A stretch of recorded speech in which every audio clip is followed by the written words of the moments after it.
Good morning.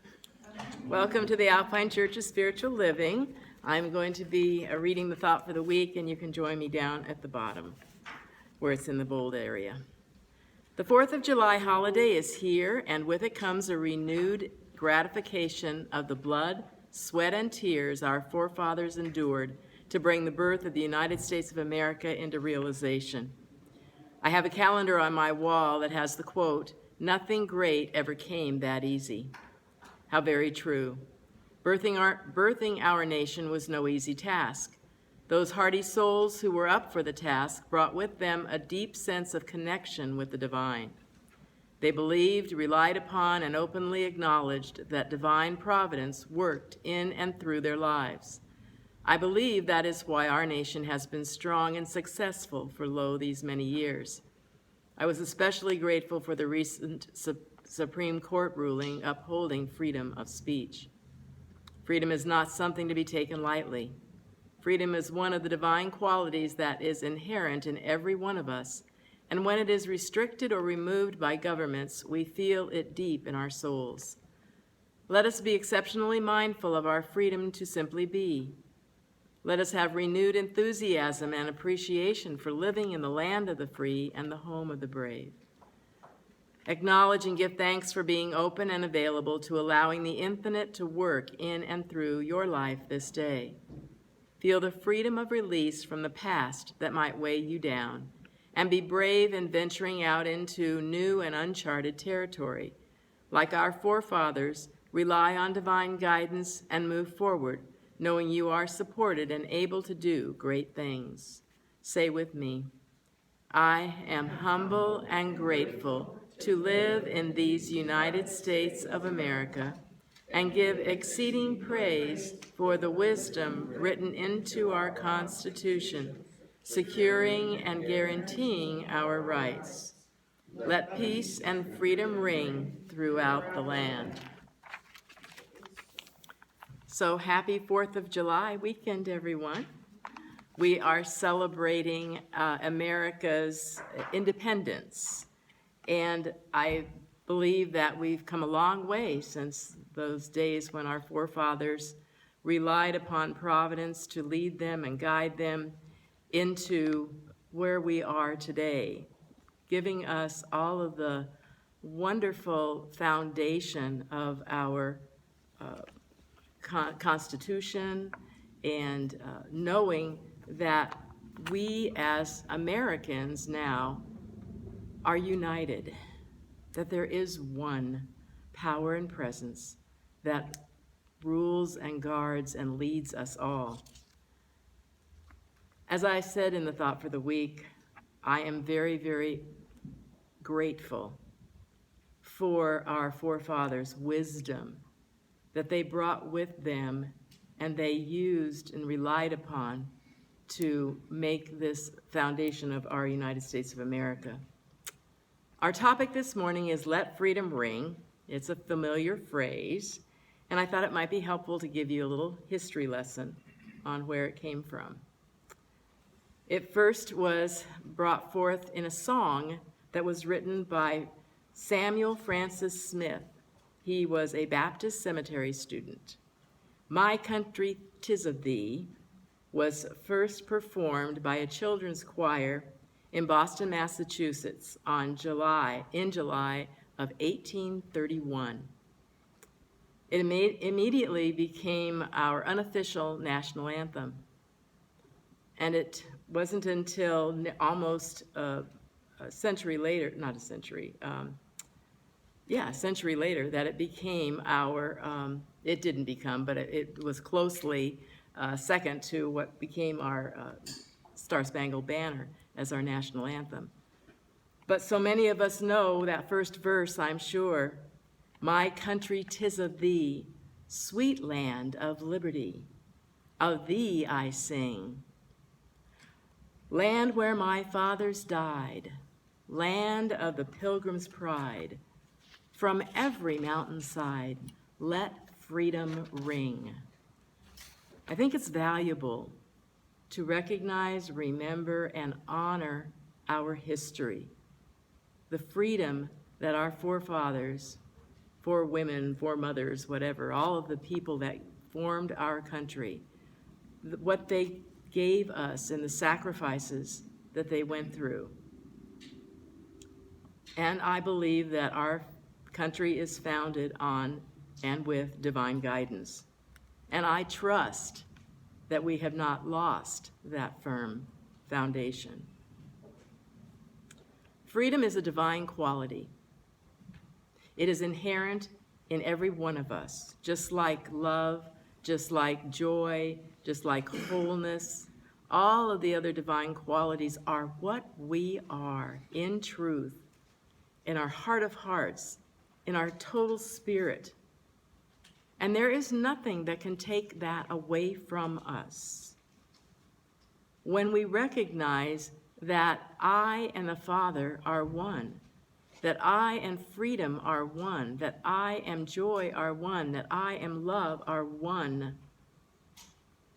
But let freedom ring. I want us to think about that word, let.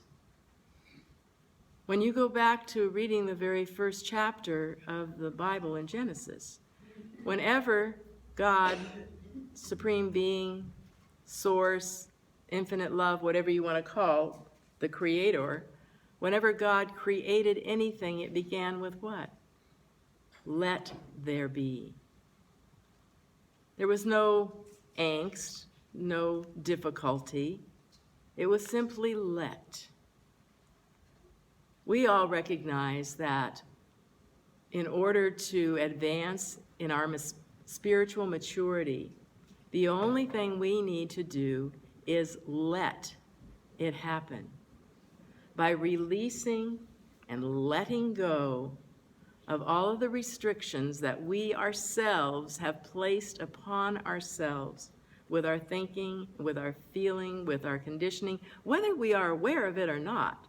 And most of the time we're not. Most of the time we are unaware of these powers that we have planted, these little seeds within ourselves that are driving us. And so the main thing that we want to let go of are the restrictions we've placed on ourselves so that we can reveal the spiritual whole being that we are.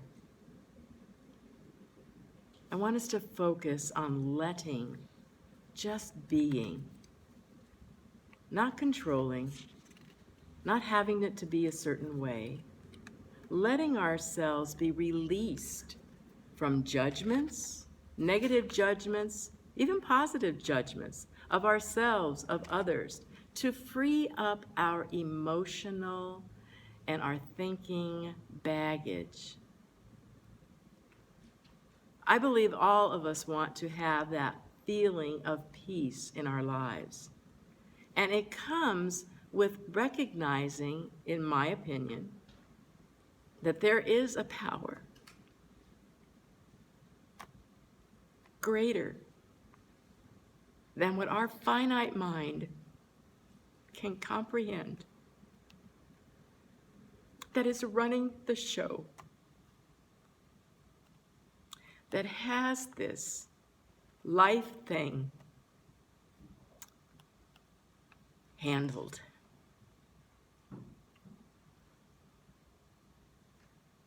And when we individually unite with that knowing, with that accepting, we then have that power, that freedom of release, of joy, of wonder, of excitement. The Buddha said, when you realize how perfect everything is, you will tilt your head back and laugh at the sky. This continuum of life is totally and always eternally unfolding. We experience freedom by letting life be what it is. It's called detachment. It's called allowing. It's called accepting. There is a difference, as I know in our science of mind teachings, in our religious science, we focus on and we teach that what you focus on, you bring about. What your mind and what your heart and the goals that you set and the ways that you want life to be, you speak your word. That word has power. There is a presence and power that responds to it, and that is absolutely true. And there is also an infinite power that, in my opinion, knows more than what our finite mind can know. So whenever I set my intention that this is what I have planned, this is my speaking my word, creating my treatments, that I always allow the wiggle room of spirit to be able to come forth and perhaps bring it about in a different way than what I might have expected. Because the infinite, when we are at one with it, when we are in tune with that infinite, we are recognizing the signals of it. We are allowing ourselves to be led and guided by it. I think it's important for our sanity to realize, to accept this freedom, this God-given freedom that we all have, that we are steeped in this life of love. We are steeped in this life of wisdom. And this wisdom wants to play itself through us. And it is beyond our understanding. To be free, we need to accept the innocence of what we are. We are needing to accept the innocence of what others are, to let them be who they are, to let us be who we are, to let go of the restrictions of having it to be a certain way. There is this divine presence within us that is giving us total freedom.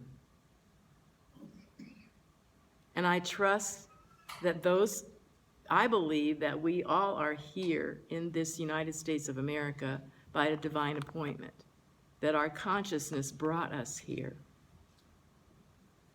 And that it is, I believe, an amazing place, the history of it, and I know the future of it, to be. I don't think that we should be apologetic for believing in the divine. I don't think that we should be apologetic in being proud of who we are as a nation. I find it interesting that we see what's going on in the world today, and the wars that are breaking out, and the Russians